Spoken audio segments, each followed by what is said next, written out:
Hi, I'm Dr. Ann Louise, and my program, the Fat Flush Plan, identifies hidden weight gain factors that could be weighing all of us down. One of them is a tired and toxic liver.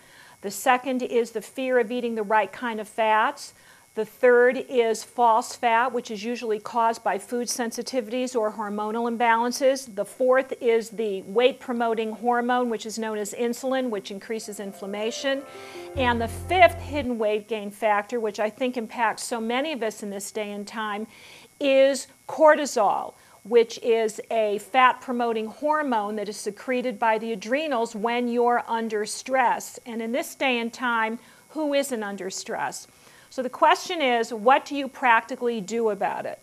Well, I identify several lifestyle factors that I think are very important in terms of controlling stress. One of them is getting to bed by at least 10 o'clock in the evening so that your body's circadian rhythm becomes normalized. Oftentimes when people wake up intermittently, it's because of cortisol surges in the middle of the night.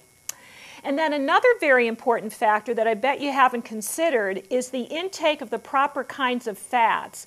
I think that fat, whether it's from coconut oil or raw butter or the GLA that I mentioned in the beginning, I think all of those are so important to stabilize blood sugar. And if your blood sugar is stabilized, you're not as likely to become stressed out or physiologically stressed.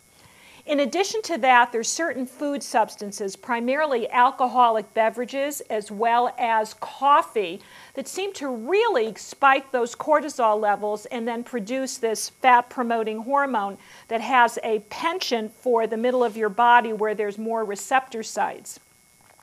And so I think it's very important that if you're going to be drinking coffee at all or taking in alcohol, caffeine or alcohol, I think it's important that when you do so when you're eating a full meal, not between meals, which is going to spike those cortisol levels.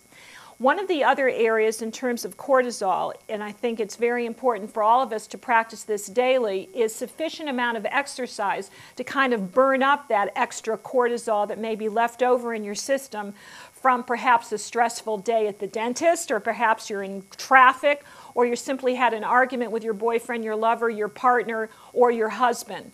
And so in order to get that out of your system, daily exercise, whether that's a half an hour on the treadmill or a brisk walk, I think is imperative in terms of getting some of that hormonal imbalance to get itself equalized. And so when it comes to stress as a fat maker, there are many things you can do. Number one, exercise every day. Number two, make sure that if you're taking any alcohol, any sugar, or any caffeine, that you're actually taking it with a meal, not between meals when those cortisol levels are likely to spike. And then last but not least, make sure you've got the right kind of fat. Fat's going to keep you thin, and it will also keep you from secreting too much cortisol, the fat maker, which I think is one of the underlying causes of why we are in such dire straits in America today. So this is Ann Louise Gittleman saying, be well, be healthy, and get the stress out.